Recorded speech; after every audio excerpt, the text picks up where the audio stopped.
Hey guys, I thought I would do another update video, one before Christmas, right? Just because I bought a couple more things and I wanted to show off, and I'm still waiting on my Severn and Vinegar Syndrome orders, but I'll show off what I have right now because I got quite a bit over the past month. I always do that. Funny how it's like only 30 days, roughly 30 days, and then I get a handful of stuff. But hey, anyway. I'll start off, and there was a box behind me, a chair of boxes, because I'll be moving some of my parents. I don't really want to talk about that too much, because it's just turning out to be really complicated, more complicated than it needs to be, but anyway, in case you're wondering. And, I want to show off the stuff that I haven't packed yet, since packing is kind of put on hold for now. Sleaze box, they had a sale, I bought around midnight. This was kind of kinky, that's main reason why I bought it. I don't know, and it kind of interests me too, because here it says, I may have showed the breast there, oh well. The Sleaze box presents a collection of horror stories hosted by the sexy Susie Lorraine and featuring SOV, Scream Queens, Debbie D, and Laura Gigolo. So I don't know if this is an anthology or what, but I want to give it a shot. And I've never ordered from the Sleaze box, so I figured, what, I'm going to try them out. And I also got, I'm going to put these here, Burger from Hell, I pick up those breasts. Sorry about that, in case you're hoping to see them. This cover artwork that was pretty, this got my attention. This one I'd heard about from Analog Nightmares. Yeah, I read about Analog Nightmares, so, yeah. I want to check this one out too, it looks crazy. Burger from Hell. And some of these I took off the plastic. Well, I plan on watching them soon. That, and I had an issue where I ended up buying. I'm not going to show it off in this video, but I ended up buying the Axe and Kidnap Coed Blu-ray because the one I bought from Severn, it had a crack in the disc and I couldn't play it. And either I took it out and I cracked it, or it was cracked when I got it. So I'm kind of being a bit more mindful about when I buy something. I should. Plus, I can sort of prevent glare that way, but, make sure I don't have too many cracks, and if I do, I can, that way if I need to return something, and it's not past the return date, right, mostly so I get my money back, right. The Children. I know this is also a Blu-ray, but the DVD was cheap, and I figured, it's on eBay, I'll buy it. It had been a while since I'd seen this one, I forgot how intense it was. Man, this is brutal. It's set around, Christmas and New Year's, so I include it in my Christmas horror sort of viewing, right? Because around this time of year, I usually pick out a couple Christmas horror films to watch. But this would also double as a New Year's one. So, either way, Because I watched this, did I watch this with friends? I think I heard about it, but I didn't watch it with my friends back when I used to do. We used to do Triangle Fridays where, I'd hang out with friends, we have dinner, and then we would put on, a horror movie. Good memories from that. I can't say the movies were always good, but good memories nonetheless. They moved on too. It's kind of sad that they had to die out, but oh well. What can you do? The Dunwich Horror. This is 1970, and I don't know if I've ever seen this movie. I've heard of it though. Yeah, I figured I get the DVD because the Screen Factory Blu-ray, as far as I know, is out of print, and I didn't feel like importing the media book. When I've already ordered one, I'll be showing off shortly here. This is fine for me, I kind of like these midnight movie releases, so they have their charm, So that's that. And I'm curious. Dean Stockwell's in it. I think he passed away recently. Yeah, and H.P. Lovecraft, which I'm not a big Lovecraft fan, but I haven't read that many of his stories, I should say, but, I'll give movies based on his work a chance, nonetheless, so, yeah. I wonder if he's back over here, but anyway. Sweeney Todd, this is the 2006 one, I want to say. It's been a while since I've seen this, so I figured, I already watched it, look at that. It's like, yeah, Winstone, yeah, David Bradley's in this. David Warner is as well, and it seems like it was a decent cast, but I don't remember this one all that well. But I remember a few scenes from it, but it's been a while. It's been a while since I've seen it. Yeah. Another one that it's been a long time since I've seen. Three Extremes. Yeah, Takashi Miike, Fruit Chan, and Park Chan Wook. They each have 3 stories in this. Yeah, this is an anthology. Yeah, and this includes Dumplings, which is full length version of. I think Fruit Chan directed that portion or that story. I remember that being pretty disturbing. I don't know, so I'm kind of hesitant to revisit it, but I'm more interested in revisiting Three Extremes. But I'll check out Dumplings again. Just see what I think of it. And I've seen the sequel to this movie, but I didn't really like it. So yeah, I'm curious to know if anyone has seen the sequel, what they think of it. I just didn't really care for it. So anyway. Something weird video double feature. Undead. Thirsty Dead plus This All But the Ravens. I don't remember how I came across these movies. I think I was just looking into 70s horror or something. And I was curious enough to check these out. I'm not expecting them to be any good, but hey, you never know. Cheap off of Amazon, right? And I don't think either of these have a Blu-ray release, so there's that, right? And this includes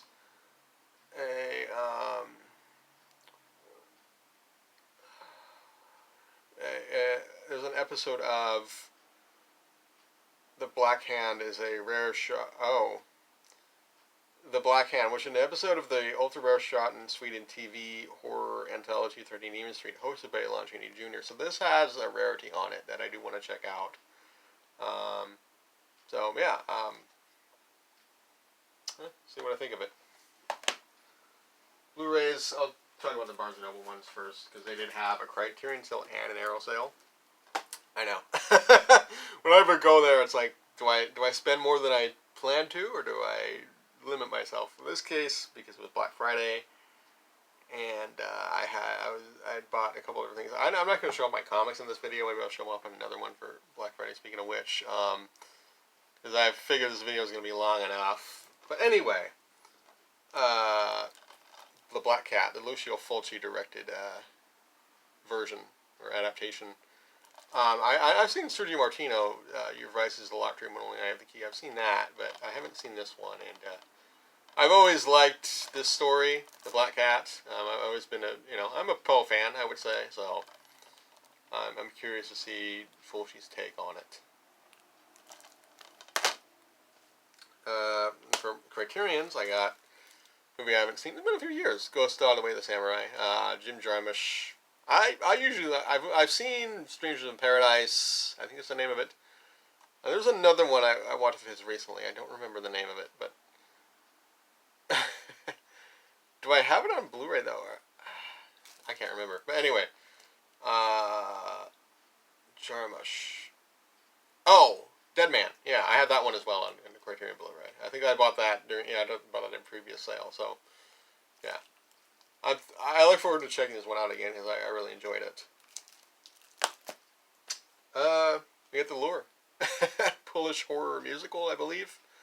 There's still a glare, but it's not as bad without the plastic. So, anyway, it's fine.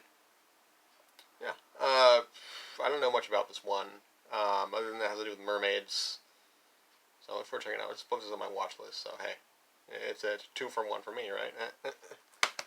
Another one I haven't seen in a long time. I think this was one of the first De Palmas I saw, Sisters. Yeah. I know there's also an Arrow edition of this, but I figured, I'll just get a Criterion, call it a day. So, yeah. I usually like De Palma stuff, so. Yeah, plus 1972, good year for horror. As that continues to be the case, right, for me. And I would, as I have to revisit Don't Torture Ducklings at some point, but, or I plan to, but, yeah, this one I'll revisit as well. Yeah, it's true. I think you know what I'm trying to say. 1972, good year for horror. Never mind. That's enough of that. And there was an Arrow sale recently. Their I think it was a Christmas sale or something like that. Yeah, I got these in today. What about... Okay, so everything. Okay. So, Creepshow 2. Been a long time since I've seen Creepshow or Creepshow 2. I figured, yeah, I'm going to check out the sequel again. See what I think of it. I know it's... I know Romero didn't direct this one, but... he did do the screenplay. So... You know, I mean, I'm sure I'll enjoy it nonetheless. I enjoy revisiting it. I remember the effects this one, especially during the raft, are pretty gruesome, right? And, yeah. I'm sure I'll enjoy it. And this is just a standard edition. I think the limited edition is out of print at this point, but hey. I think there was a point when I was curious about the limited edition. I just never pulled the trigger on it, you know, and I just figured standard's fine for me, you know. Does it have... Well, it has a lot of features, you know, mostly interviews nonetheless, so I look forward to checking those out. Yeah. I did get a box set here. I should have a sort of music cue playing for box sets. Anyway, Gamera, the Show Era. I'm not as versed in Gamera, or is it Gamera? Gamera, and as I am Godzilla. So I think I've only seen the one with this dude. I don't remember that guy's name, the knife guy. I think that's Gamera versus Goiron, or however you say it. It was on Creepy Coffee Movie Time. They showed one of the Gamera movies. And those guys, they're kind of like, they're local horror hosts. And yeah, I think it was every weekend they would show. I think they raced out of San Francisco. I don't think they're still doing shows, but their shows are on Prime if you're curious. And that show, Creepy Coffee Movie Time, introduced me to movies like The Thriller Killer and Drive-In Massacre and stuff I probably wouldn't have known about at that time had I not checked out their show. I mean, yeah, you know, granted the movies were censored, but you know, still. This includes Gamera versus Barugan, Gamera versus Geos. I'm probably not saying these right. Gamera versus Virus, Gamera versus Goiron, Gamera versus Jiger, Gamera versus Zigra, and Gamera Super Monster. So this is what? 1, 2, 3, 4, 5, 7, 8 movies. That's a lot of Gamera. Gamera? I think it's Gamera. I don't know. Anyway. Should be fun. And I didn't get the Heisei era. I want to check out the Shore era first. I heard this era wasn't the best of the two, but you know what? I was curious enough to buy it, and it was on sale, so I don't think I'm going to regret checking it out. I'll show these ones off here. Now this I got because I ordered from Golden Ninja Video, and they put this one in. They included it with my order of from Wonder Child. I'll get to this in a moment. I'm not a big Superman fan, but I kind of want to check this out because I did like the Superman animated series. I remember, you know, growing up watching that. So I want to give this a chance. And hey, if I don't like it, I get rid of it, right? I mean, I haven't really checked out any of the DC animated movies, so I'm a little curious, you know. I don't think I'll hate it, you know. I mean, I don't detest Superman. I'm just not a big fan. I prefer Batman, but hey, either way, it's free, so I can't complain too much, right? Yeah, coming from Wonder Child. This is, I think this is still available through Golden Ninja Video. And it includes Lucky 7, an additional feature, which is cool, because usually, I mean, as far as their Kung Fu movies are concerned, they include an additional movie, so I mean, that's cool, that's nice of them. Yeah, limited edition. If you care, it's $325 of it at $500, but it doesn't make any difference to me. What does the disc look like? Yeah, it's just the box art on the disc, so if you're curious. I got a Doom Media book. This is one I was talking about. Madhouse, Vincent Price and Peter Cushing. Been a few years since I'd seen this one, so if you're to add, the Kino releases out of print, and it seems like a good, you know, a release that's comparable to that one. And I think this even has some features on it too. So yeah, I don't know if the Kino release does. So yeah, some photos. I'll show some of the photos here. It also has some stuff I can't show, some Just Franco releases. I didn't know they had Just Franco media books. That's interesting. But yeah, black and white images. I'll show maybe two more here.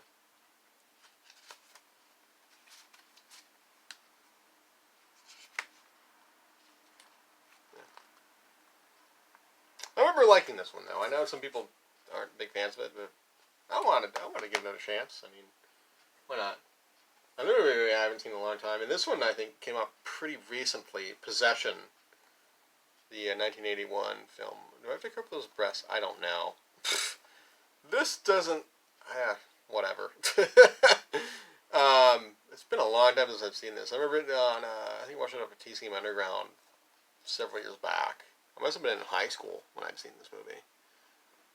Sam Neill, right, and who's the actress? Isabel Adjani, I think plays the wife in this one. Yeah. Beyond Genres. I don't have any of the Beyond Genre releases, but usually because I think they did one for the Reanimator movies. The artwork on that I remember being pretty eye-catching. So this is just a poster art basically, but hey, it came in today. I thought I was going to be moving sooner, and I wouldn't get it until after I moved. But hey, I got it now. So anyway, couple of just Blu-rays. Frogs. This movie is ridiculous, but I was hotspot for it. I mean, I watched it on the Epix app. I think on my PS3 a couple years ago. I was in college. Then I watched it recently. I'd recorded it off of MGM HD. And I figured, you know what? I kind of like this movie. Also 1972, right? Probably not one of the better movies from that year, but hey. Horror-wise anyways. But, yeah, I mean, this is the 88 films release. I believe the Shout Factory one is out of print. So this is cool. I mean, it has, I think there's an interview on it. Yeah, with David Gilliam, who is one of the actors in this movie. I don't even know. He's just listed on here. I mean, I have any. Okay, so he's he's one of the actors from this, David Gilliam. And you have, I think, Ray Milland's in this too. Sam Elliott, Joan Van Ark, right? I would watch this movie again. I've seen it twice now. I would watch it probably a third or fourth time, right? So, yeah. Frogs. 88 films. This was, I don't know if it was on sale, but I got it at a reasonable price. And the Shudder Discord, some people were talking about Hex, and I figured, you know what, I'm going to order it. It has a Shaw Brothers release from 88 Films. I bought this one off eBay. I don't know if you can get it from 88 anymore directly, but I know they're having a sale, so worth looking into if you need frogs in your life, which you probably do. I mean, why not? Hex, yeah. This one looks pretty interesting to me, especially with these tattoos on her. It reminds me of Kwai-Dan, that Japanese horror film. This is Hong Kong, but yeah, it reminds me of that. Do I need to cover that side breast? I think it's fine. I don't know whether to cover those or not, but yeah, whatever. That's the back. Yeah, Hex. Should be fun. Before Ring, before Dark Water, before Shudder, there was Hex. Shaw Brothers. And I haven't seen that many of their horror films. I've seen The Only Maniac. I'm probably seen more of their Kung Fu films than I have their horror ones. But still, I mean, I usually enjoy what they put out. Well, their movies, I should say. I don't think they're still putting out in movies, but you know what I mean. Scream Factory had a sale. Was it about a month ago now? House of Red Blood, an anthology. Peter Cushing's in this. I had recorded it, but I figured, I'll just get the Blu-ray. I wanted the Blu-ray anyway, just because, Peter Cushing, and what I'd been eyeing, I don't know know who else is in it. Christopher Lee's in it too, and Ingrid Pitt. So it seems like it has a good cast. Yeah. I don't think I showed this off last time. No, because I did 2 orders from Scream Factory, and they came like a day apart basically. Because John and I, for the podcast, decided, you know what, we're gonna do. I showed off Sundown. I showed off Sundown last time. Sundown there Private Retreat, the Vestron release. So that's in the previous video. I'm not showing it off at this time. But yeah, we talked about Sundown. We also talked about vampires. I figured, you know what, Scream Factory's on sale. I'll just buy vampires. I was thinking it wasn't going to come in time, but it did. It was good to revisit this one now, nonetheless. You know, James Woods is great in this. Even the villain, Thomas Ian Griffith, Cheryl Lee, you know. Decent cast in this one, too. And John Carpenter, you know, it's fun. You know, it's better than Ghost of Mars. And I don't know if it's better than Escape from L.A. I don't know. I kind of have a love-hate relationship with Escape from L.A. But that's for another time. Night of Levis. This movie's ridiculous with the bunnies. I think this is also 72. Yeah. I wanted to revisit this one. I've seen it a few times, so I figured, why not? I believe this is DeForest Kelly. Yeah, Star Trek. Janet Leigh, Rory Calhoun. Yeah. There's the back again. I look forward to checking this one out. It's fun. It's wild, you know. You just kind of take off your brain and enjoy it, right? Because bunnies, right? I mean, yeah, you got Easter Casket. You got Easter Bunny Kill, but you know, if you haven't seen Night of the Lepus, you know, you got to check it out, man. This one interested me. Double feature: Night of the Sorcerers and The Lord of Lies Grasp. I believe these are Spanish, or it says Castilian, but I think they were made in Spain though. Yeah, Amado de Osorio, who did the Blind Dead series, directed these ones, and well, I mostly bought this for Night of the Lies Grasp because it's on my watch list, and Paul Naschy's in it, but I do plan on checking out both soon. Another classic here. The movie really needs no introduction, but Sleepaway Camp. I've seen this before. It's been a long time. IFC's Grindhouse, I think, was how I initially saw this movie. Yeah, that's, what is that, like 10, 15 years ago? Maybe even longer than that. But that introduced me into Graveyard of Honor, Kenji Fukasaku, the Kenji Fukasaku version, as well as Dawn of the Dead, you know, some others I'm forgetting, but yeah, Sleepaway Camp was on there. I remember the hair curler scene in this movie. God. I mean, yeah, I remember the ending, but the hair curler bit, man, that's brutal. Yeah, good slasher though. And lastly, another one I've seen. It's been a few years. Tales from the Hood. This cover artwork is. I love it. I kind of wish I had this slit, but oh well. It is what it is. It says, I don't, Rusty Candy, some of these names. Corbin Benson, I believe, who was in the Dennis movies. Yeah, I'm pretty sure that's who. If that's who I think it is, yeah, he's in this. Wings Hauser is in it too. Okay, so some of these I never recognize.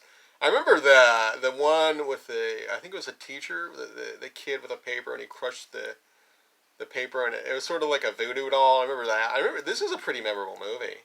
You know, all things considered, it's I would say it's one of my favorite anthologies. I mean, I do plan on visiting it. So the part of the reason I bought, what is it, 3 or 4 anthologies, is because I just want to do a week of anthologies. I'll probably do half streaming, because I have a few in mind on some streaming services that I use, and then half physical, something like that. Might be probably after I move though. I'll do something like that, if not sooner. But yeah, I do want to do that, you know, within the next month, just a week, because I've never done that week of anthologies, and some I haven't seen, I've heard of, or some I haven't seen in a while, like Tales from the Hood, right? So I think that'll be an interesting experience to see. Well, which ones I kind of know what anthologies I like. I like Nightmares. I think that's from '83. The one with Emilio Estevez. That's one of my favorites.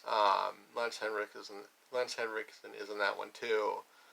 But I do kind of want to, broaden my horizons with anthologies and revisit some I haven't seen in a while.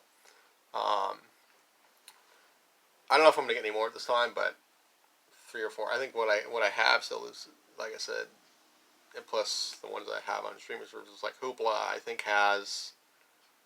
it's called Dead of Night or something like that. It's from the '70s.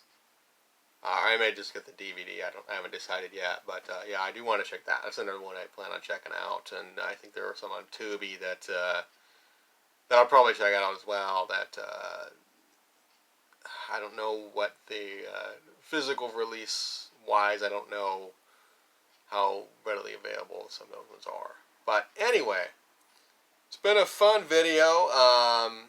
I may do something. Probably don't have another month till about the move, but so I might do something before then. I'll probably just. It'll primarily be my Severin and Vinegar Syndrome releases and a few other things thrown in. But yeah, that's it for now, right? I enjoyed showing you off. I'm not going to show my 4K player right now. I did get one. I don't like getting it right now though. Or is it in here? It is. I almost forgot. Okay. So this is an LG player. I'm not going to open this right now. Probably be after I move. I'll open it, and I do want to get my own 4K TV as well. I've been sort of looking around at those. Yeah, things are starting to. The wheels are beginning to turn, right? UBK 80. LG, kind of not one of the top brands, but hey, I mean, I have an LG phone that I like, so, yeah, and that's that. I forgot that was in here, but yeah, that's for the video. I'll end it here, and I'll see you guys next time. Thanks for watching.